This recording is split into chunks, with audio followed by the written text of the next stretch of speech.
All right, folks, first of all, I want to let you know I am recording this during my planning period. I'm pre-recording it, so that's why I don't have my mask on, or I have no students in the room, so don't think I'm breaking the mask policy here at school, but just wanted to get this recorded ahead of time. So anyways, wanted to go ahead and work on lesson 3, all right? So in our last lesson, we did nomenclature, ionic nomenclature. It's very important to watch that video on lesson 2. All right, and today we're going to be following up, doing a bell ringer, and then adding a few additional types of nomenclature. As I mentioned in lesson 2, my general chemistry classes, you are not going to have to name or create compounds with transition metals. All right, so if I do any with transition metals, general chemistry classes, you can ignore that. All right, this is only going to be, the transition metal part is only for my honors classes. Honors classes, you must know how to do nomenclature for the transition metals. All right, so make sure honors that you know it. General, as I'm doing it, because I'm only going to do one video, but as I do it, you can ignore any of the transition metals, the nomenclature, because it is different for transition metals. All right, so here we go. I'm going to practice with a bell ringer to practice our nomenclature based on the last lesson, and then get into 2 more different types of nomenclature today. All right, so here we go. The first one is W. That is tungsten. Okay, so tungsten is a transition metal. So when we look at our periodic table, we find tungsten, but we don't know the charge of tungsten because it is a transition metal. So remember, in order to determine the charge and write the name correctly, because for transition metals, you must show its charge in Roman numerals, we have to uncrisscross. So when we uncrisscross, we get a positive 3 for tungsten, but when we uncrisscross, we get a negative 1 for sulfur. And looking at the periodic table, we know sulfur has to be a negative 2. All right, so therefore, in order to correctly do this compound formula, you cannot put tungsten as a 3 charge. Sulfur must be a negative 2, so we have to multiply by 2. That gives us a positive 6 for tungsten. Negative 2 for sulfur. Okay, so make sure, it's very important when you have a transition metal, you must uncrisscross to determine the charge for the transition metal. If your anion's charge is not correct, all right, that's when we have to multiply by a number to make it correct. All right, so please make sure you do that. All right, so for our name of our compound then, we would get tungsten 6, that's Vi. All right, remember, in the parentheses, it's tungsten's charge. So tungsten has a positive 6 charge. That's where our Roman numeral comes from. And then our anion is sulfide. Remember to change the ending to IDE, sulfide. All right, next we have FeO. Once again, transition metal. Iron is a transition metal. So honors, listen up, you must do this. General, don't worry about the transition metals. But for honors, all right, if we uncrisscross, technically we have a 1 and a 1. So let me write this bigger right here. FeO. When we uncrisscross, we get a negative 1 and a positive 1. Well, right off the bat, you should know that oxygen has to be a negative 2 charge, okay? Because it is in group 16, it has a negative 2 charge. So in order to make it a negative 2 charge, we should multiply both of our values by 2, therefore giving iron a positive 2 charge. Okay, so our naming for this would be iron. Iron is a transition metal, so we put our Roman numeral 2. That is the charge we got for iron. And then the anion, change the ending to ide, oxide. Next one, we have magnesium 2C. All right, this one, there's no transition metal. So we name the cation, name the anion, change the ending to IDE. So remember, if there's no transition metal, you don't have to worry about crisscrossing because you just name both. All right, so here we have magnesium carbide. You don't have to worry about the charge. You don't have to worry about uncrisscrossing if there's no transition metal. All right, next we have Cu3P. All right, so once again, we have to uncrisscross. When we uncrisscross, we get the charge of a -3 for phosphorus. Uncrisscross for your cation. There is a 1 technically after phosphorus, so that gives you a +1 for copper. Then you check your anion. Phosphorus has a -3 charge. That is correct. Phosphorus should have a -3 charge, so we don't have to multiply by anything. We can just go ahead and name. So we have copper. Copper has a 1 charge, so you put the 1 in Roman numerals in parentheses, and then you end it phosphide. All right, this next one, tin is acting like a transition metal. I want to change it though, because I've done a lot like that. So I'm going to change this to CaF2. All right, that way we can have a little more practice for the general chemistry classes. All right, so CaF2. We name the cation first, calcium. Then we name the anion, fluoride. And that's all there is to it. So no transition metal, no need to crisscross charges. Write the cation, write the anion, change the ending to IDE. All right, next we have 3 here with the transition metal, so we'll do those. Remember, when we're trying to come up with our formula, now we have the compound name, we have to come up with the formula. So whenever we do that, remember we have to determine the charge of the cation, determine the charge of your anion, and crisscross. When you crisscross, you end up with your formula. No more charges in your formula, just that number, whatever the charge was, written as a subscript. Okay, so let's do that. We have chromium 3. So remember, chromium's a transition metal. That is why the charge of the 3 is given to you. That tells you chromium's charge. So chromium 3, oxide. So here we have Cr. This tells you chromium's a 3+. Oxygen. Okay, so the anions are never going to tell you the charge. If it's not a transition metal, you have to determine the charge of the ion on your own. So if you look on the periodic table, you know oxygen is in group 16. It has 6 valence electrons, so therefore it's going to gain 2 electrons, being a -2 charge. Okay, so that's what you end up with. Now, to get our formula, we crisscross. Crisscross. So the 3 from chromium comes down after our oxygen. The 2 from oxygen comes down after chromium. When you rewrite it, you don't leave the charges in. You just use those numbers as subscripts. So you should get Cr2O3. Okay, let's do the next one. Platinum 4 iodide. So we have Pt. Platinum is a transition metal. That is why the charge of 4 is given to you. So platinum has a 4+ charge. Then we have iodine. Iodine is a negative charge, okay? It's a halogen, so it has a -1 charge. So -1, just the negative sign's fine. What do we do now?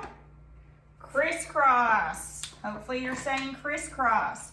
So when we crisscross, our 4 comes down after iodine, and our 1 comes down after platinum. Remember, when you write the formula, you don't put a 1.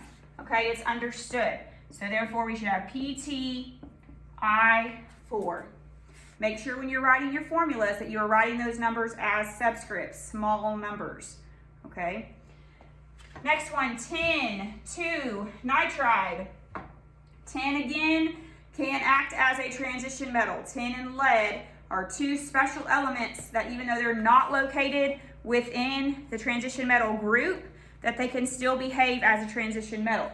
So we have tin, Sn2+, nitride, which is nitrogen. So look on your periodic table, you'll find nitrogen in group 15. All right, nitrogen has a -3 charge. So we have 3 negative. Once again, to come up with the formula, we crisscross. 2 comes down after nitrogen, 3 comes down after 10. And we get SN3, N2. All right, next, listen up now, general students. These are not transition metals, okay? So these are ones that you will have to be required to do. So we have strontium oxide. So you look on your periodic table, you find strontium, Sr. Sr is in group 2. So group 2 will have a 2+ charge. So we have strontium, 2+, oxide. Oxygen has a 2-. We just did that one, okay? It's in group 16, 2-. What we do now, once again, crisscross. Strontium comes down and has a 2. Oxygen has a 2. Well, hey, remember one of our rules was if we have the same subscript, we can simplify. They both have a 2, so we will simplify to be 1 and 1. So you would just write SRO. Sodium bromide. All right, so we have sodium. Sodium has a positive charge. Bromine, it's in group 17. Halogen, a negative charge. They both have a 1-to-1 charge, so when we crisscross, we get 1 and 1. Therefore, we just write it NaBr. All right, so when you write down your formulas, make sure you find the charge of the cation, make sure you find the charge of the anion, and then crisscross their charges. Your overall charge should be neutral, okay? So that is how you know the overall charge will cancel out based on the number of atoms of that element. All right, so good review on nomenclature. So we're going to move on and cover 2 additional things today. So, hydride. What is a hydride? A hydride is when a metal is bound to a hydrogen. So remember, hydrogen is over here in group 1. But we know hydrogen is a nonmetal. So hydrogen is a special element in which it can exhibit a +1 or a -1 charge. It depends on who hydrogen is bound to. All right, so if hydrogen is bound to a metal, remember in an ionic compound, we have to have a cation and an anion. So if hydrogen is with a metal, that means hydrogen must be the anion, the -1 charge. Okay, there's no other choice because we can't have 2 positive charges together. We have to have a positive and a negative. Okay, so for hydrides, hydrogen will always be the negative charge. We'll see something in the next chapter in which hydrogen's positive. For now, hydrogen is going to be the anion, our negative charge, our non-metal bonded to a positive cation, that's a metal. So here's some examples. LiH, MgH2, NaH. In all of these scenarios, the cation's written first, the metal. Hydrogen is then the anion, the -1 charge. Okay, so hydrogen, as I mentioned, is different. Hydrogen can sometimes gain an electron, sometimes lose an electron. It all depends on who hydrogen is bonded to. So for this case, we're always going to have hydrogen bound to a metal. So when that happens, when bonding with metals, hydrogen is going to gain an electron. It's going to be your anion. It's going to have the -1 charge. Since it's the anion, we will end the hydride with IDE, just like we did for all our other anion compounds. So if we're going to look at these examples right here,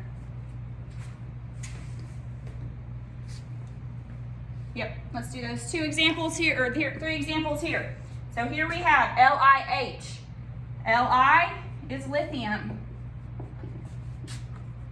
Hydrogen is your anion. Remember, for the anion, we change the ending to IDE. So it would be hydride. Nothing fancy about this. Just realizing that the hydrogen must be the anion.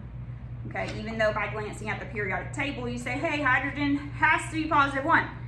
Hydrogen is the only element that can do both. Okay. MgH2 would be magnesium hydride. So hydrogen, remember, drop the ending, add IDE for your anion. And last one, Na, would be sodium hydride. Okay, so that's it for hydrides. Nothing fancy, just placing that hydrogen as your negative anion. Okay, one more new thing to cover today, and that is hydrates. Okay, what a hydrate is a chemical containing water. Okay, so you have your ionic compound, but then you also have some water molecules bound to that ionic compound. So in this example right here, you can see this, it's copper sulfate, 5 water molecules. So what that's saying, this is a hydrate. This is saying for every 1 copper sulfate molecule, we have 5 water molecules attached to it. Okay, that is what a hydrate is. You can remove the water in a hydrate compound without altering that ionic compound. So what you can do is heat up this copper sulfate 5 water molecules. You can heat it up, evaporate the water off, and then you're left with just that ionic compound. So this white powdery substance is now just plain copper sulfate. So what we're going to do in this lesson is to determine, well, how do we name these hydrates? Okay, that's what we're going to focus on.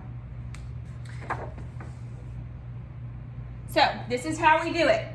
We first name the ionic compound, which we've already done, we've been practicing. No change to that rule at all. So we're going to name our ionic compound. All right, then we're going to name the number of water molecules with the correct prefix. And that's all there is to it. So you need to know these prefixes. 1 is mono, 2 is di, 3 is tri, 4 is tetra, 5 is penta, 6 is hexa, 7 is hepta, 8 is octa, 9 is nonna, 10 is deca. Okay, so what we're going to do is tag on that prefix with the word hydrate. Because all we're saying is that we have this water or this ionic compound with this many water molecules attached to it. Okay, so that's what the prefix tells us. How many water molecules do I have attached to it? So the way you write this, I'm actually going to change this, not from a transition metal, so I'm going to say BaSO4 times 5H2O. That's why it's not a transition metal, so this will apply to honors and general. So the way you write this hydrate is the ionic compound, BaSO4, a dot, 5H2O. So that's saying that there's 5 water molecules for every 1 molecule of barium sulfate. Okay, so what you do here to name, we name the ionic compound. This is barium. Barium. Now we name our anion, which from your polyatomic ion list, you know that that is sulfate. Remember, for polyatomic ions, we do not change the ending of the polyatomic ion. So you leave it as sulfate. So name the ionic compound just as you would normally. Now we look at 5. 5 is penta. So all you do now is put penta hydrate. All right, pentahydrate. So the whole name of this hydrate would be barium sulfate pentahydrate. You don't have to do anything else special with it. The only thing different from already naming ionic compounds is just adding our water molecules to it. So you use the number prefix for the number, penta in this case because it is 5, penta, then the word hydrate. All right, so let's do some practice of these together.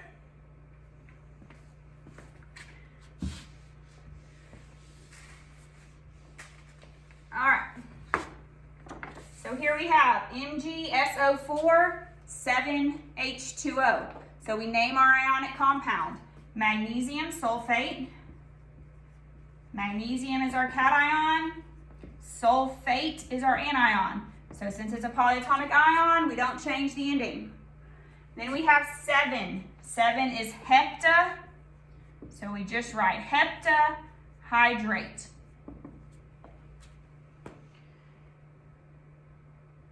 Okay. Honors, pay attention to this one. We have cobalt, which is a transition metal, meaning we have to have our Roman numeral. So in order to find out our Roman numeral, we uncrisscross. So uncrisscross, we get a 2+ for our cobalt and a -1 for our chlorine. Chlorine's charge is -1, so that's correct. We can move on. So when we write our ionic compound now, don't forget about your Roman numeral here. So we have cobalt 2, because cobalt has a +2 charge after we uncrisscrossed. Chloride. Here we have 5 again. 5 is penta. So pentahydrate. Okay, nothing shouldn't be rocket science here. All we're doing is adding on this hydrate using that list of prefixes. Okay, find the prefix, add on the word hydrate, done. All right, let's do 3 more here. Now we have NaCl, okay, no transition metal, no need to uncrisscross charges. So it would just be sodium. For your cation, anion is chlorine, so we change the ending to IDE. We have 2 water molecules, so dihydrate. That's it. Next one, we have Al, aluminum, not a transition metal. All right, so we do not have to do the Roman numeral. We don't have to uncrisscross. We just name the cation, aluminum. Oops, aluminum, if I can spell. Aluminum. Anion is sulfate. It's a polyatomic ion, so no need to uncrisscross. 9 water molecules, so nonahydrate. All right, next one, nickel. Nickel is a transition metal, so we do need to uncrisscross. When we uncrisscross, we get the 4 from behind the chlorine to give us a +4 for nickel. Uncrisscross, we have a 1 after nickel, which gives us a -1 charge for our chlorine. All right, so we know chlorine is a -1 charge, so we can move on and name it. Okay, so that nickel 4+ is correct. So we name nickel. We have a 4 charge, so the 4 goes in parentheses. That's right, I have to put the L in the wrong place. All right, 4 chloride. Now we have 3 water molecules, so trihydride.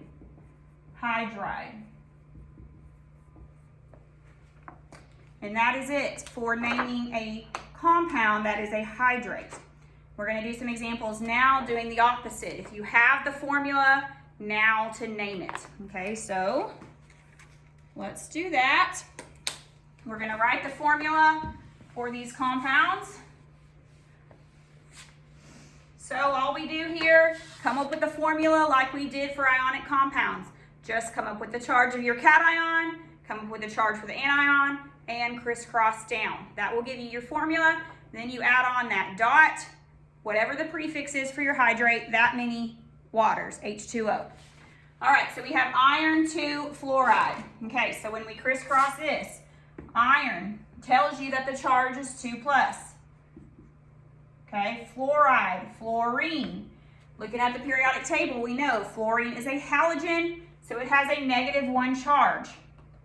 All right, in order to come up with the formula, remember we crisscross. The 2 comes after fluorine, 1 comes after iron. So we write FeF2. Don't forget that dot there. All right, tetra. Now we worry about the hydrate. Nothing changes about the ionic compound.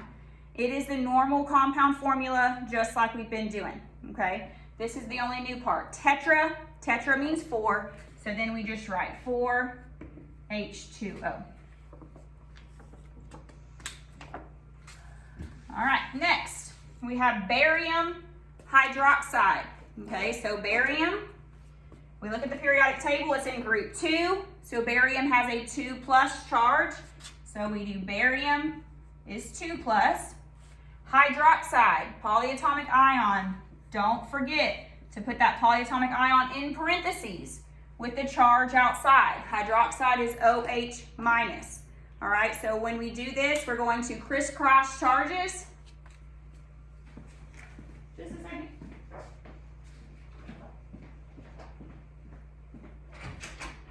Sorry, I'm recording for a minute in case. Thank you.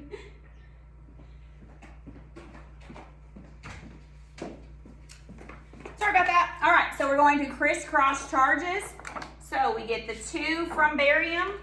If I can get my marker over. There we go. 2 from barium crisscross down to give us a 2 outside the parentheses. What that parentheses means, remember, is that OH is together in an ion together. So we have 2 of our OH. So make sure when you crisscross, that number goes outside the parentheses and then a 1 down. So when we name that, it would be BH, keep your parentheses, OH2. Octa, okay, so now we put our dot. Octa is 8, H2O.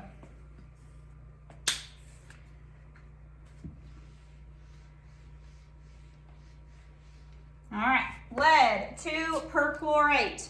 All right, actually let's skip this. We have a lot with transition metals, so let's skip that. Move on to copper 2 acetate. All right, copper is Cu. It tells you 2+, so 2+. Acetate, a polyatomic ion, so write it in parentheses. C2, H3, O2 with a -1 charge. All right, now we crisscross. The 2 comes down after acetate, 1 after copper. So we write Cu, don't forget your parentheses. C2H3O2 with the 2 outside your parentheses. Monohydrate, mono is 1. You do not have to put the 1, so you would just put dot H2O. All right, I'm going to change this to, let's do aluminum. Aluminum chloride. All right, so when we write that down, aluminum, we look on the periodic tables in group 13. It has a charge of 3+, 3+. Chlorine, -1 charge, we know because it is a halogen. So now we crisscross. The 3 comes down after chlorine, 1 after aluminum. So we get AlCl3.